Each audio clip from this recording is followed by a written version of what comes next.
The hospital room was too quiet. It was always too quiet. For most people, silence was an absence of noise, a peaceful reprieve from the chaos of the world.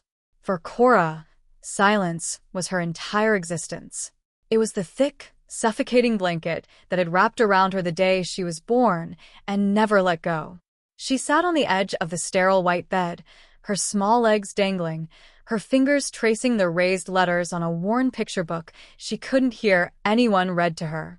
She was 6 years old, with wide, honey-brown eyes that held a wisdom far beyond her years.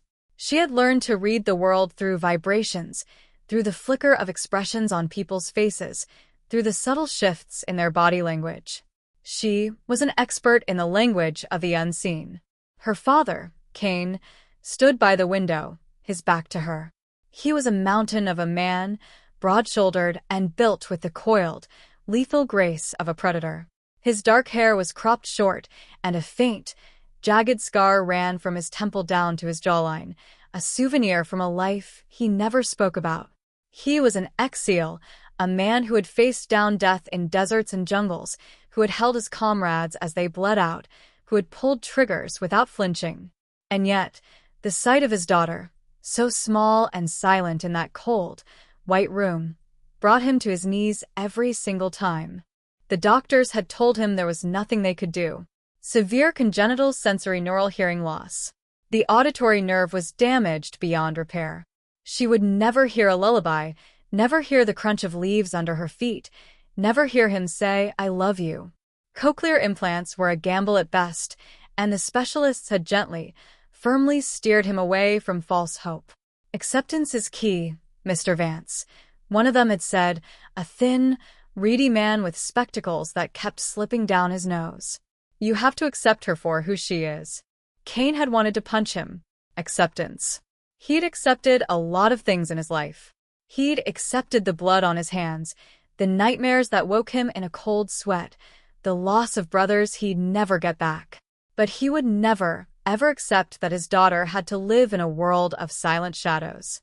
Not while he still had breath in his lungs. Cora looked up from her book, her gaze flickering to her father's rigid back. She could feel the tension rolling off him in waves. It was a familiar sensation. The doctors always made him tense. She'd learned to read his moods before she could even walk. When he was sad, his shoulders slumped just a fraction.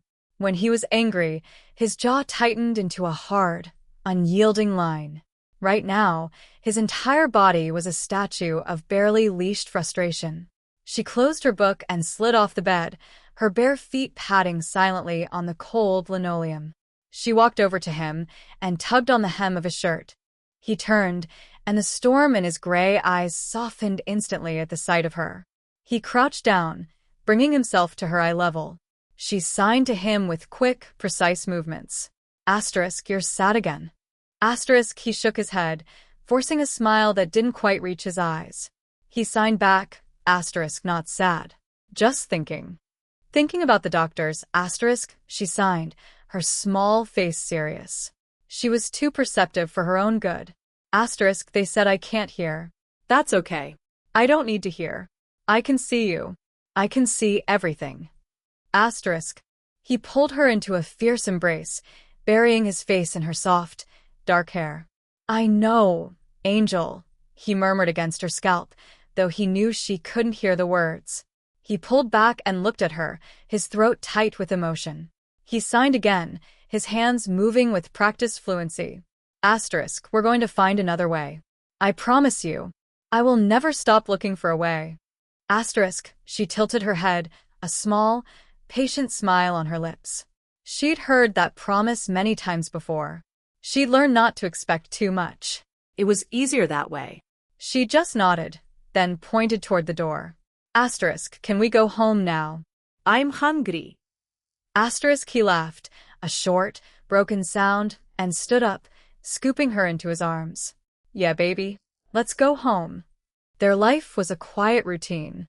They lived in a modest apartment on the outskirts of the city, a place that was functional but unremarkable. Cain worked as a private security consultant, taking on high-risk jobs that paid well and demanded his complete, undivided attention. It was a world of shadows, and he was a master of them. But every job, every mission, was just a means to an end. Every dollar he earned went into a fund he kept hidden, a fund that he poured into research, into experimental treatments, into anything that offered even a glimmer of a chance. The world had given up on his daughter. He never would. One evening, a month after that sterile hospital visit, Kane received a call. The voice on the other end was gruff, encrypted, and untraceable. It was a ghost from his past, a former intelligence officer named Briggs who owed him a debt. "Vance," Briggs said, his voice crackling with static. "I've got something for you. Something big. You remember the Aurora Project?" Kane's blood ran cold. The Aurora Project was a legend in the Black Ops world, a rumor of a program that used advanced neuroauditory technology to restore hearing to soldiers who'd lost it in the field. It was supposed to have been shut down, buried by the Pentagon years ago. "It was a pipe dream," Kane said, his voice flat. "It didn't work." "It works now," Briggs said, his tone urgent. "The tech has been refined. We've got a prototype, a single device. It's a microimplant. Fits right behind the ear. It bypasses the damaged auditory nerve entirely, uses quantum resonance to convert sound waves into neural signals the brain can understand. The animal trials were a success, and the human trials were promising. But the program was shuttered because the budget got slashed. The military didn't see the ROI. There was a pause. "I've got the specs. I've got the prototype. It needs a test subject, Vance. I'm giving it to you.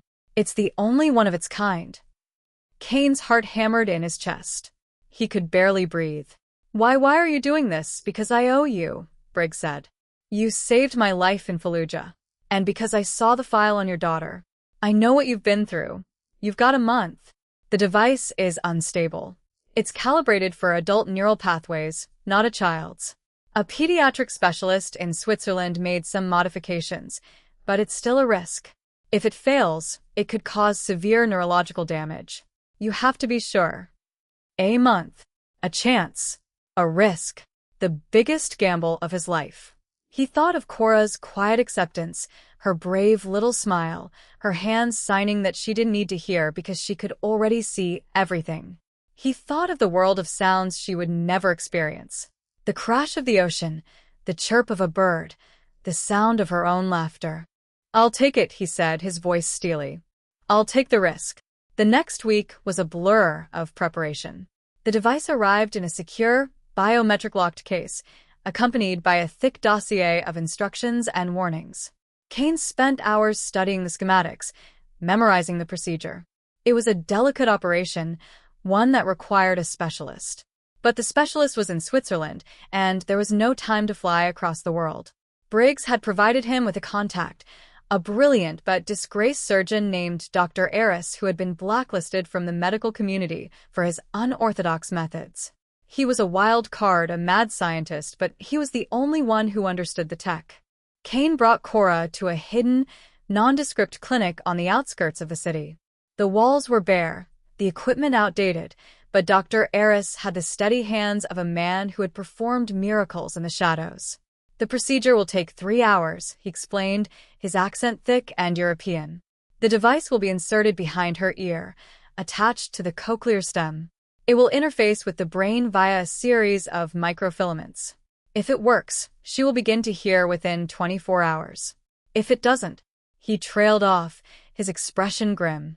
Cora looked at her father, her eyes wide with a mixture of fear and trust.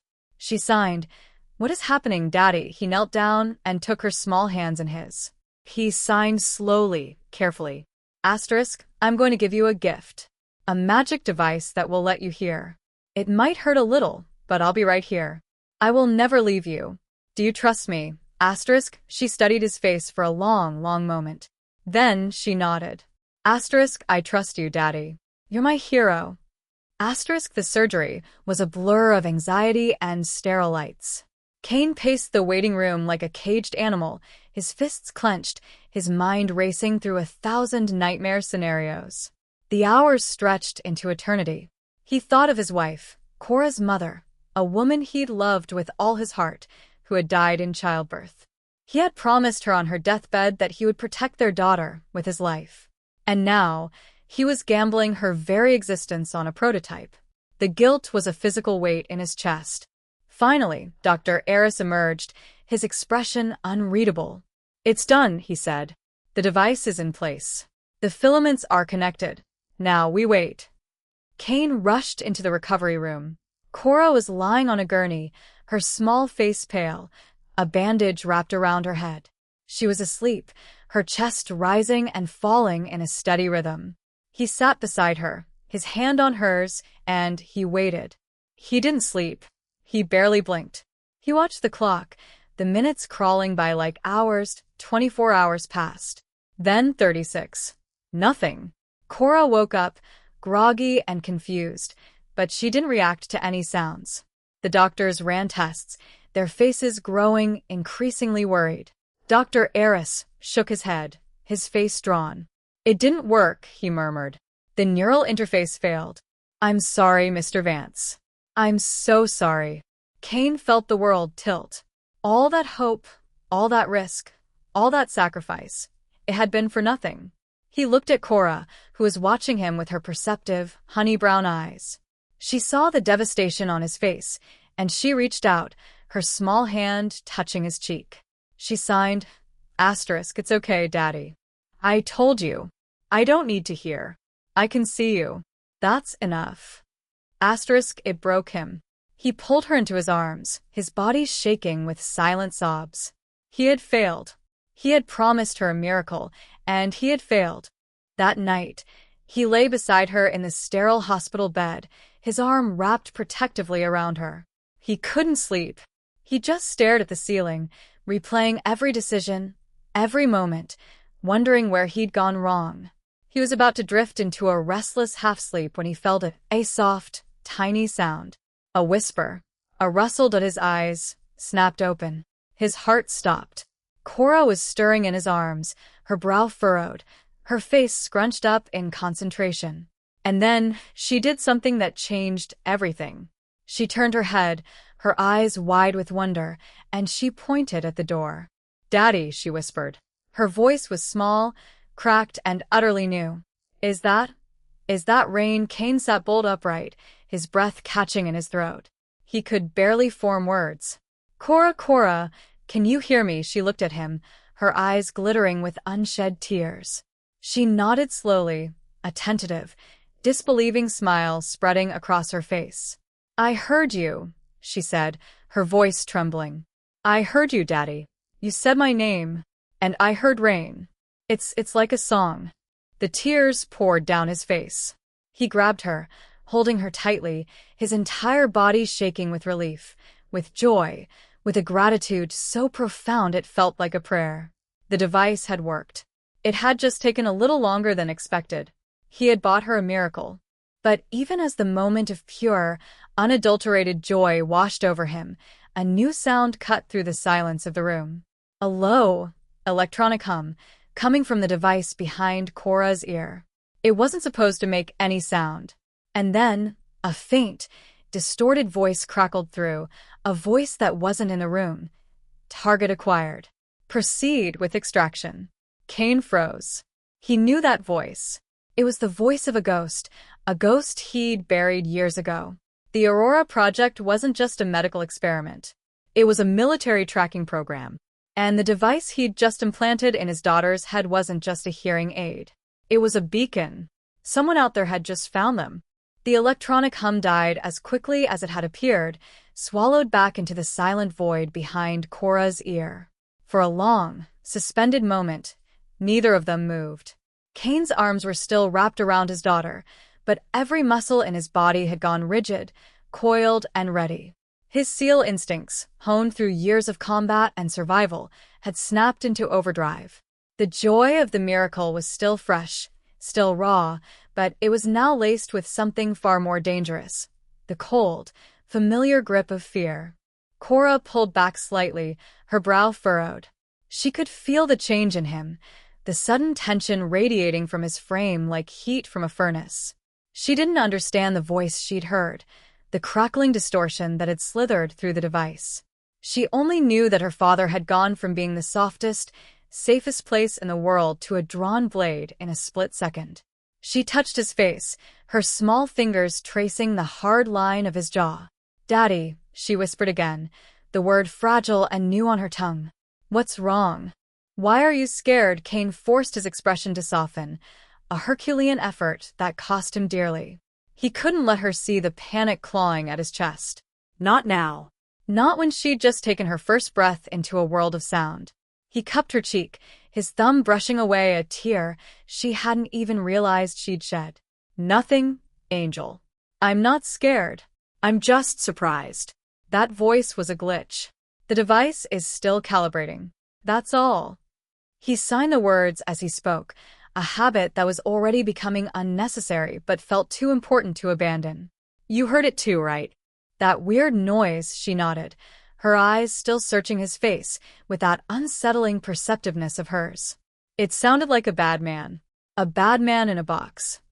His heart clenched. She was too sharp, too intuitive.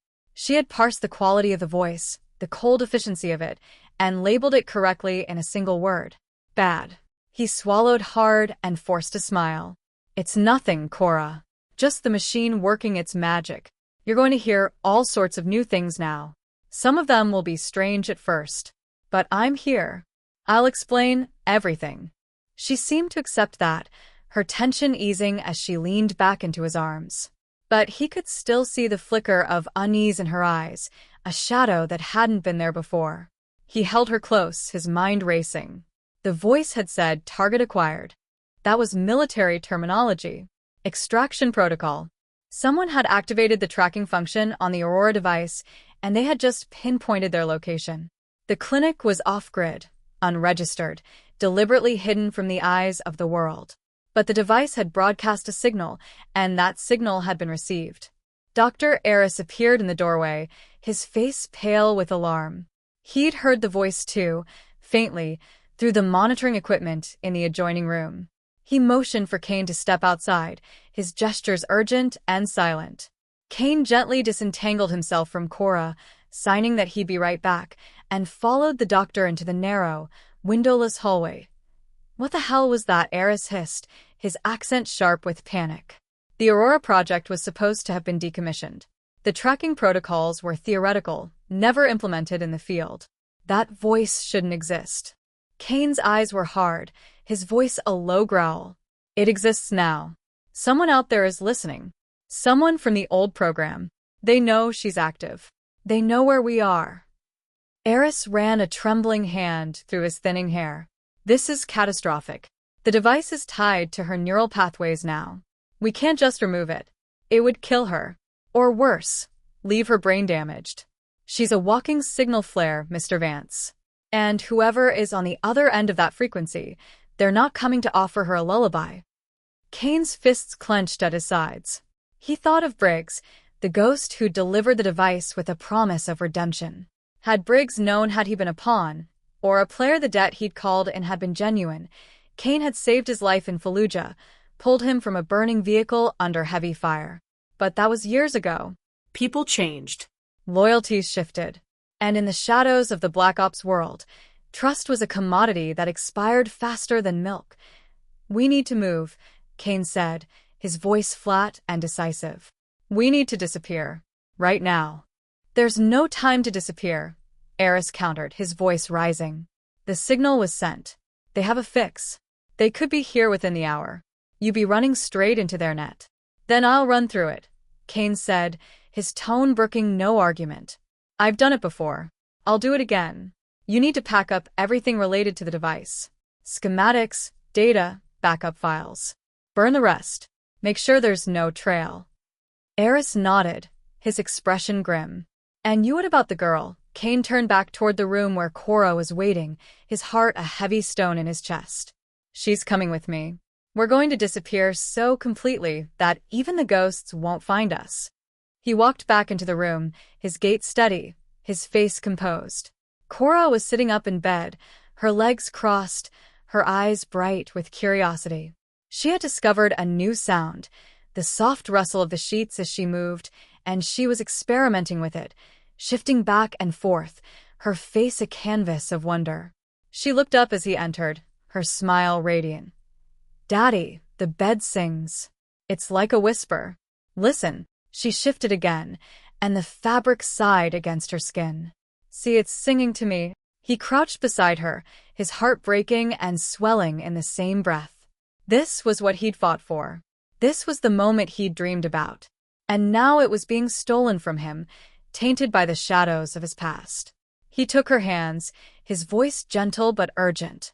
Cora, I need you to listen to me very carefully. We're going on a trip. A secret trip. It's like a spy mission. Okay, you and me, we're the heroes, and we have to be very, very quiet. No one can know where we're going. Do you understand? Her face fell, the joy dimming. Is it because of the bad man in the box? He hesitated, then nodded. Yes. The bad man in the box is looking for us. But I'm going to protect you. I will always protect you. You're my brave little soldier, right? She straightened her shoulders, a fierce determination flickering in her eyes. I'm brave. I'm your soldier, Daddy. I'll be quiet. I'll be so quiet, like a mouse. He pressed a kiss to her forehead, his throat tight. That's my girl. They left the clinic within 15 minutes, moving through the back alleys and service tunnels of the city like shadows. Kane had prepared for scenarios like this. He always did. He had safe houses, false identities, emergency funds stashed in untraceable accounts. He'd built a fortress of contingency plans around his daughter, a fortress he'd prayed he'd never need to activate. But now, the walls were closing in, and he was taking her into the labyrinth.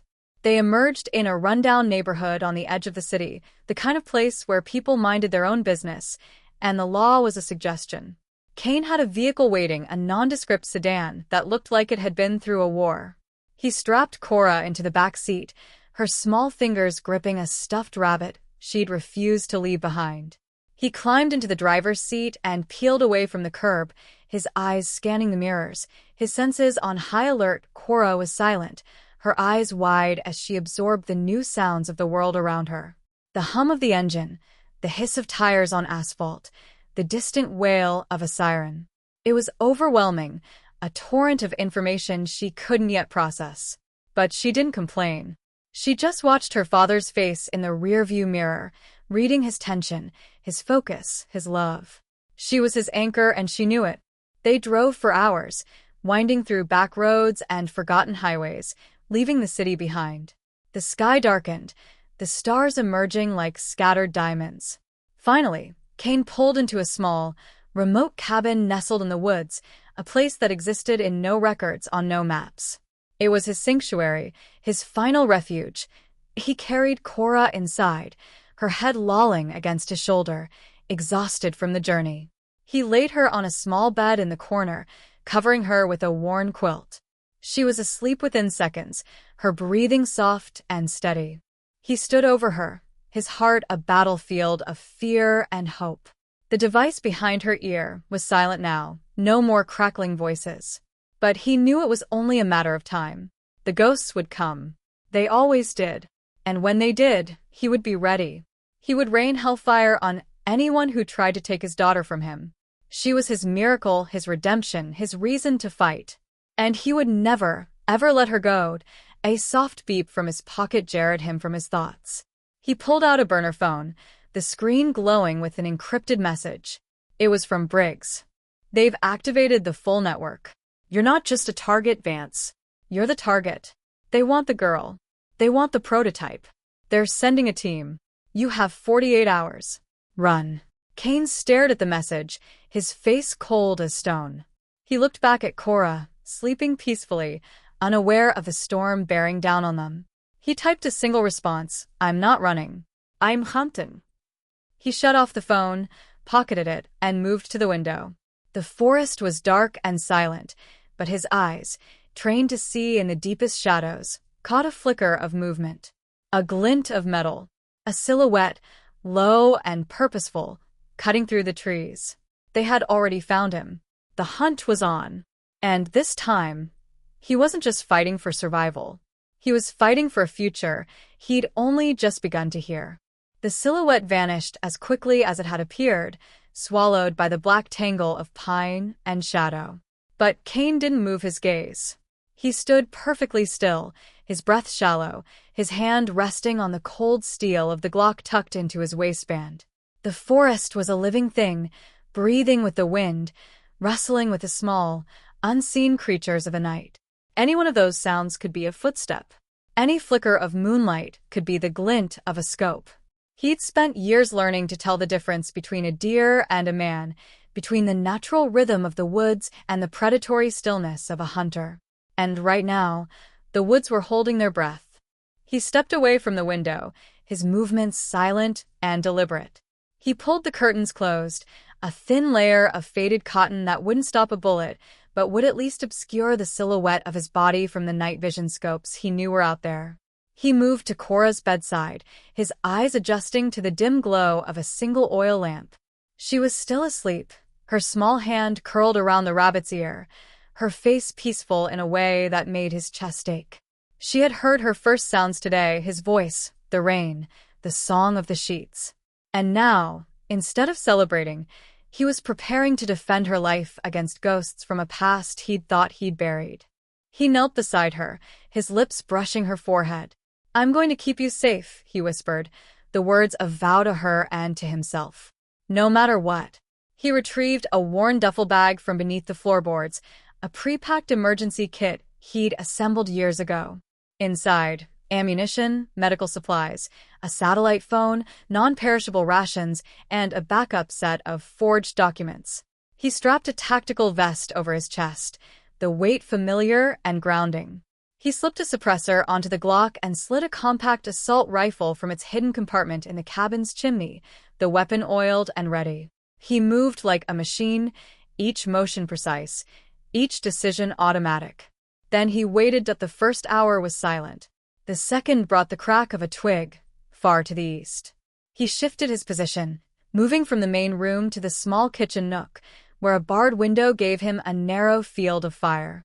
He could see the treeline, the pale glow of the moon washing over the needles.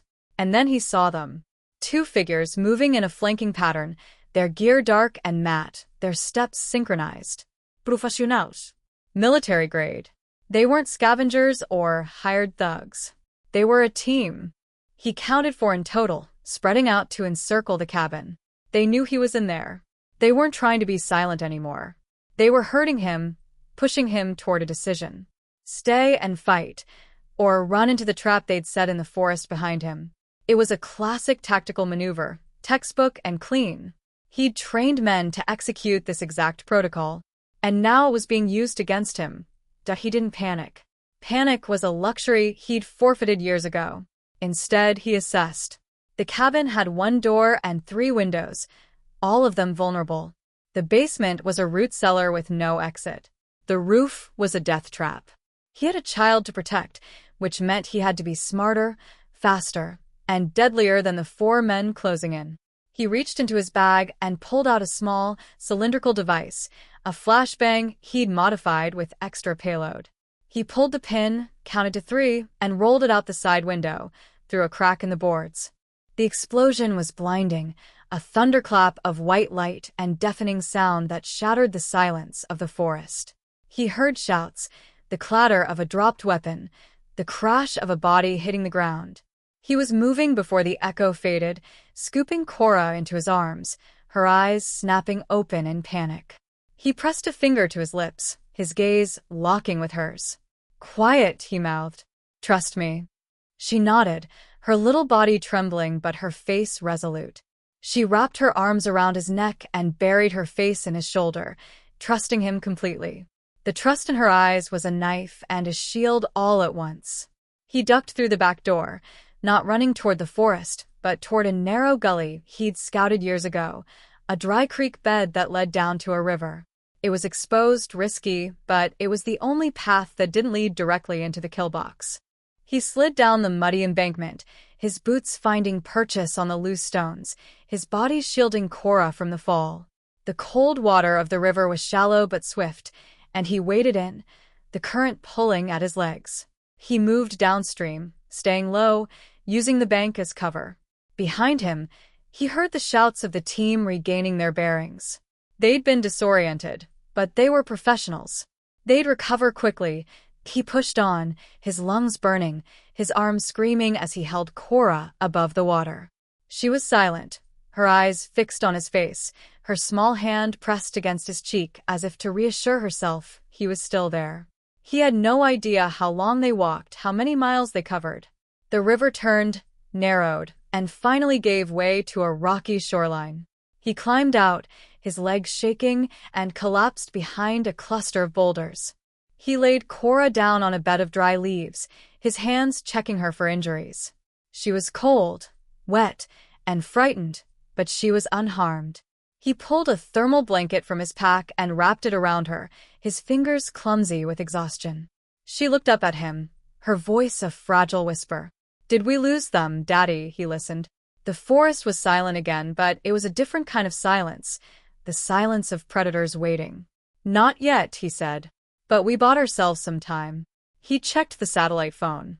A message was waiting, a new one from an encrypted source he didn't recognize. He opened it, his eyes scanning the text. Asterisk, the extraction team is secondary. Primary target. The device. They can't retrieve it without Cora. She's the key. They'll go through anyone to get to her, including you. But they don't know about the failsafe. The device has a self-destruct protocol. You can disable the tracker if you trigger it, but you'll lose her hearing permanently. It's a one-way door. Choose wisely. Heiress. Asterisk. Kane stared at the message, his mind a storm of fury and grief. Heiress had sent a lifeline, a choice that was no choice at all. Disable the tracker and return his daughter to her world of silence, or keep it active, keep her hearing, and run for the rest of their lives. He looked at Cora, her dark hair plastered to her forehead, her eyes still bright with wonder despite the terror of the night. She was playing with a rabbit's ear, making a tiny sound with her mouth, an experiment, a discovery. She was still discovering the world of sound. Even now. He made his decision. He pulled out the satellite phone and typed a response to Heiress. Asterisk, don't disable anything. I'll protect her. I'll protect the device. We're not running anymore. We're going to find whoever activated this tracker, and we're going to shut them down permanently. Send me everything you have on the Aurora project. Every name, every file, every connection. It's time to stop being the hunted. Asterisk, he sent the message and tucked the phone away. He looked up at the sky, the stars cold and distant. Somewhere out there, the men who'd come for his daughter were regrouping. They'd made a mistake tonight. They'd underestimated the father, the ex-SEAL, the survivor. They'd thought he would run. But they didn't understand one simple truth. He'd already been running for 6 years. He was done running. He gathered Cora in his arms, his voice low and steady. We're going to turn the tables, Angel. We're going to find the bad men, and we're going to stop them. But I need you to be brave again. Can you do that? She looked at him, her face serious beyond her years. I can, Daddy. I can be brave. But you have to be brave too. And you have to promise me something. He tilted his head, a question in his eyes. What's that? She placed her small hand on his heart, feeling the steady beat beneath his wet shirt. You have to promise me you won't disappear. You're my only sound. My only real sound. Everything else is just noise. He kissed her forehead, tears mixing with river water on his cheeks. I promise, Cora. I'm not going anywhere. We're going to win this. Together. She nodded, satisfied, and curled into him, her trust absolute. He held her tight, his eyes scanning the dark treeline, his mind already calculating his next move. He had a lead, a trail to follow. Heiress would deliver the intel. And then he would become the hunter once more. The Aurora project had given his daughter the gift of sound. But it had also unleashed a nightmare. And Kane Vance was going to end that nightmare, one ghost at a time. Dawn came slowly, bleeding through the canopy in pale streaks of gray and gold. Kane hadn't slept. He'd spent the night in a shallow cave he'd found along the riverbank, his body wedged between cold rock and his daughter's warmth, his senses tuned to every shift in the forest's rhythm. Cora had slept through most of it, exhausted by the journey, her small frame curled into a tight ball beneath the thermal blanket. He'd watched her breathe, counting each rise and fall, reminding himself that she was alive, that the device behind her ear was still working, still giving her the world she'd never known. The satellite phone buzzed at first light. Heiress had come through. A data dump, heavily encrypted, containing everything the disgraced doctor had managed to salvage from the Aurora Project's fragmented archives. Kane huddled over the small screen, his thumb scrolling through dense files of technical schematics, personnel rosters, and operational protocols. The sheer scope of it was staggering. The Aurora Project wasn't just a medical experiment. It was a military intelligence initiative designed to create a new class of operative, soldiers whose auditory implants could not only restore hearing but also interface directly with satellite networks, providing real-time battlefield data directly into the subject's brain. The hearing restoration was a cover, a benevolent mask for a program that was fundamentally about surveillance and control. Cora's device was a hybrid, a prototype that had been stripped of its more invasive military features but still retained the tracking beacon. Someone in the project's hierarchy had left a backdoor open, a failsafe they could activate at will. And they had just used it. Kane's jaw tightened as he read through the names. The project had been overseen by a shadowy division of the Pentagon, but the day-to-day operations had been managed by a private contractor, a defense firm called Aegis Dynamics. The CEO was a man named Silas Ward, a former intelligence officer with a reputation for ruthlessness and an unquenchable thirst for cutting-edge technology. Ward had been the driving force behind the Aurora Project, the one who'd pushed for human trials despite ethical concerns. When the program had been officially shut down, he'd been furious. He'd lobbied, threatened, and eventually retreated into the shadows, taking classified research with him. Kane stared at Ward's file. The man had no family, no known weaknesses, no public footprint. He operated from a network of shell companies and offshore accounts, a ghost in the machine. But there was one point of vulnerability. Ward was paranoid, obsessively protective of his research. He kept a private archive, a hard copy of every experiment, every failure, every success. And according to Heiress's notes, that archive was stored in a secure facility in the city, a high-tech vault that served as Ward's personal museum of military innovation. If Kane could get inside, he could find the kill code, the command that would disable the tracker permanently without destroying the device's hearing function. He looked at Cora, who had begun to stir, her eyes blinking open. She smiled sleepily at him, a sound escaping her lips, a soft, contented hum. It was the most beautiful thing he'd ever heard.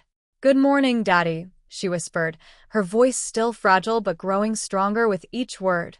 "Good morning, Angel," he said, pulling her into his lap. "How are you feeling?" She stretched, her small arms reaching for the sky. "I'm hungry, and my ear is tingly. It feels like little bugs are dancing in there." He forced a smile, his heart sinking. The device was active, still receiving signals, still vulnerable. "That's just the machine settling in. It'll go away soon." She nodded, accepting his explanation without question. Then she looked around the cave, her eyes wide with curiosity. "Where are we? Is this a secret fort?" "Something like that," he said. "We're going to be staying here for a little while. But then we're going on an adventure. A big one. We're going to go find a very bad man and stop him from hurting anyone ever again." Her face brightened. "Like a superhero mission. Exactly like a superhero mission. And you're my sidekick. The best sidekick in the whole world." She giggled, a sound so pure and unexpected that it caught him off guard. He hadn't heard her laugh in years. Not like this. Not with sound and joy and the complete absence of fear. It was a weapon against the darkness, a reminder of everything he was fighting for. They spent the day in the cave, moving only to gather water and forage for edible roots. Kane taught Cora how to identify safe plants, how to read the direction of the wind by watching the trees, how to stay silent when the forest grew too still. She absorbed every lesson with the intensity of a born survivor, her keen eyes missing nothing. By nightfall, she'd learned to make a fire from a single spark, her small hands steady as she coaxed the flames to life. "You're a natural," he said, watching her with a mixture of pride and sorrow. She should have been learning to ride a bike, to read fairy tales, to chase fireflies in the backyard. Instead, she was learning how to disappear into the woods, "Just like you, Daddy," she said, her face illuminated by the fire's glow. "I'm going to be a hero, too." He reached over and ruffled her hair. "You already are." That night, while Cora slept, Kane studied the files again. He'd memorized the layout of Ward's vault, the security protocols, the rotation of the guards. It was a fortress, but every fortress had a weakness. The key was timing. Ward was scheduled to attend a private gala in 3 days, an annual event for defense contractors. The vault would be lightly guarded, the best personnel reassigned to protect the CEO. It was the window of opportunity he needed. But there was a complication. The gala was hosted at the Sterling Plaza, one of the most exclusive venues in the city. It was crawling with high-profile guests, undercover security, and the kind of surveillance that could spot a threat from a mile away. Getting in was one thing. Getting out with classified data was another. And doing it with a 6-year-old in tow was borderline impossible. He ran through the scenarios again and again, discarding each one as too risky. He couldn't leave Cora behind, not with the tracker still active. But he couldn't bring her into a firefight either. The only solution was to find an ally, someone he could trust in a world full of ghosts. The thought made his stomach turn. He'd trusted Briggs, and Briggs had led him into a trap. Who else was there? He scrolled through Heiress's files, looking for anything he'd missed. And then he found it. A name. A contact. A woman who had been the lead researcher on the Aurora project before it was shuttered. Her name was Dr. Mira Chin, and according to Heiress's notes, she'd resigned in protest when Ward began pushing for military applications. She'd gone underground, a whistleblower who'd tried to expose the program's true purpose. She was a fugitive, hunted by the same forces that were now hunting them. Kane stared at her file, his mind racing. Chun was the only person who understood the technology on a fundamental level. If anyone could help him disable the tracker without destroying Cora's hearing, it was her. And if she'd been hiding from Ward for years, she'd have resources, connections, a safe network. She was his best shot. He sent a message through a secure channel using the encryption protocols Heiress had provided. Dr. Chun, my name is Kane Vance. I have your prototype. My daughter is the subject. I need your help. I'm coming to you. Tell me where. The reply came within minutes. You're being tracked. You have a 24-hour window before they triangulate your position. Move fast. I'm at the old Rosedale facility, sublevel 3. Don't bring anyone with you. He shut off the phone and looked at Cora. She was still asleep, her face peaceful, her rabbit clutched to her chest. He touched the device behind her ear, feeling the faint warmth of the machine. Just a little longer. Angel, he murmured. I'm going to fix this. I'm going to make sure you get to keep every single sound. He packed up their meager supplies, slung his rifle over his shoulder, and lifted her into his arms. The forest was dark, but his eyes had adjusted. He knew the path, the shortcuts, the hidden trails. And he knew that every step forward was a step closer to a war he hadn't chosen, but was ready to win. The ghosts were closing in, but he wasn't running anymore. He was hunting. And tonight, he was going to find the woman who could turn the tide. The Rosedale facility was a skeleton of its former self, a crumbling monument to a scientific ambition that had curdled into something dark and dangerous. Kane approached it from the east, using the cover of a dense thicket of overgrown brush. Cora was on his back, her small arms wrapped around his neck, her breathing slow and even. She had fallen asleep an hour ago, exhausted by the constant movement, the endless running. He'd let her rest, knowing that what lay ahead would demand every ounce of her courage. The building was abandoned on the surface, its windows shattered, its walls tagged with graffiti.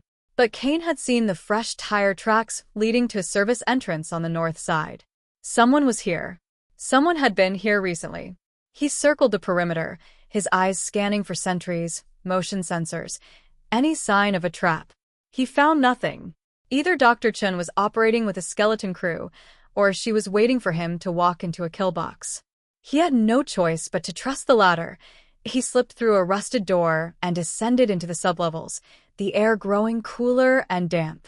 The stairs were dark, but he navigated them by memory and instinct, his hand resting on Cora's back to keep her steady. At the bottom, a single fluorescent light flickered in a narrow corridor. At the end of the corridor was a reinforced steel door, cracked open just enough to reveal a sliver of light. He pushed the door open and stepped inside. The room was a makeshift laboratory, cluttered with outdated equipment and stacks of paper files. In the center stood a woman, her dark hair streaked with gray, her face lined with years of worry and defiance. She was holding a tablet, her eyes fixed on the screen, but she looked up as he entered. Her gaze went immediately to Cora, and something soft and pained flickered across her features. "You're Dr. Chen," Kane said, his voice flat, his body still coiled for fight. She nodded, setting the tablet down. "And you're the man who stole the prototype from my former colleague. I assume you have questions, Mr. Vance. But before you ask them, let me tell you something you don't know." She walked toward him, her hands raised in a gesture of peace. "The device you implanted in your daughter's head was never meant to be a hearing aid. It was a key. Ward designed it to open a backdoor into every military network on the planet. The tracker isn't just to find you, Mr. Vance. It's to find the source of the signal that unlocks the network. And that source is your daughter." Kane's blood went cold. He looked at Cora, who had woken up and was watching Dr. Chen with wary, curious eyes. "What are you saying?" "I'm saying that the men hunting you don't want to hurt her," Chen said, her voice urgent. "They want to use her. The device has a dormant protocol, a command sequence that, when activated, turns her into a living cipher. Every sound she hears, every word she speaks, becomes data that feeds directly into the Aegis network. She's a walking intelligence asset. And Ward has spent the last 6 years trying to find the perfect subject to activate it. Your daughter is that subject." Cora tugged on Kane's sleeve, her voice small but steady. "Daddy, is she a bad lady?" Kane shook his head, his throat tight. No, Angel. "She's a good lady. She's trying to help us." Chen knelt down, her face softening as she looked at the little girl. "I'm the one who designed the original healing protocol," she said, her voice gentle, "before Ward twisted it into a weapon. I wanted to help children like you, children who couldn't hear. I wanted to give them the world. I never meant for any of this to happen. And I've spent every day since trying to find a way to undo it." Kane stepped forward, his voice hard. "Can you disable the tracker? Can you get the activation code out of her head without destroying the device?" Chen hesitated, her expression flickering with doubt. "There's a way, but it's not guaranteed. The device is embedded in her neural pathways. Removing the activation protocol without damaging the hearing function requires a precision that's never been attempted before. It would be like defusing a bomb while it's still ticking." Kane looked at Cora, his heart heavy. She was looking around the lab, her eyes bright with curiosity, her small fingers tracing the edge of a dusty microscope. She was so alive, so full of wonder. And he was about to ask her to trust him one more time. He knelt down beside her, taking her hands. "Cora, I need you to listen to me. Dr. Chen is going to help us, but it might hurt a little. And you might have to be very, very brave. Can you do that?" She looked at him, her gaze steady. "Is it going to take the sounds away again?" "No," he said, his voice firm. "We're going to keep the sounds. We're just going to take away the bad part. The part that made the bad man in the box." She considered this for a moment, her brow furrowed. Then she nodded. "Okay, Daddy. I trust you." The procedure took 4 hours. Chen worked with the precision of a master surgeon, her hands steady, her eyes focused. Kane watched from the corner, his hand never leaving Cora's. She was sedated, her face peaceful, her breathing shallow. The device behind her ear glowed intermittently, a soft blue light that pulsed with the rhythm of her heartbeat. Kane thought about the first time he'd heard her cry. The silent cry. The one that had broken him. And then he thought about her laugh. The sound that had saved him. He held onto that sound like a lifeline. Finally, Chen sat back, her face pale with exhaustion. "It's done. The activation protocol has been isolated and neutralized. The tracker is dead. And the hearing function is intact." She looked at Kane, her eyes wet with tears. "She's free. She's completely free." Cain felt the weight of the world lift from his shoulders. He walked to Cora's side, his hand on her cheek. She stirred, her eyes fluttering open. She looked at him, and a slow smile spread across her face. "Daddy, I heard you. You said my name. And it was so loud. So good." He pulled her into his arms, his tears falling silently into her hair. "I love you, Cora. I love you more than anything." She hugged him back, her small arms squeezing tight. "I love you too, Daddy. And I love the sounds. All of them. The rain, the wind, your voice. I love everything." Later, as they stood on the roof of the Rosedale facility, watching the sun rise over the city, Chin joined them. She was carrying a small box, worn and battered. "I found something you might want," she said, handing it to Cain. It belonged to the original team, before Ward took over. A photograph. Cain opened the box. Inside was a faded photograph, yellowed with age. It showed a group of scientists standing around a prototype device, their faces bright with hope. In the center was a woman, her hand resting on a young girl's shoulder. The girl was Cora. She was older in the photograph, maybe 10 or 12, but it was unmistakably her. Same eyes, same smile. Cain looked up, his face pale. "What is this?" Chun's expression was unreadable. "The Aurora Project wasn't just a military program, Mr. Vance. It was a time loop experiment. The technology was never about creating a weapon. It was about creating a future. The girl in that photograph is your daughter. She was the first subject. She was the one who sent the signal back in time, the one who planted the seed that would eventually lead to the creation of the device. She chose you, Mr. Vance. She chose you to be her father, because she knew you would never give up on her." Cain stared at the photograph, his mind reeling. He looked at Cora, who was watching the sunrise, her face bathed in golden light. She turned to him and smiled. "I knew you'd find me, Daddy," she said. "I always knew." He knelt down beside her, his heart full to bursting. "How did you know?" She touched the device behind her ear, her expression thoughtful. "Because I heard you, even before I could hear anything else. I heard your heart, and it told me you were coming. It told me you would never stop." Cain pulled her close, his eyes fixed on the horizon. The city was waking up, a symphony of sounds rising from the streets below. Engines, voices, birdsong. A world of noise that had once been a void. And in the center of it all was his daughter, his miracle, his reason to believe. The ghosts were gone. The wars were over. And the sound of forever was just beginning.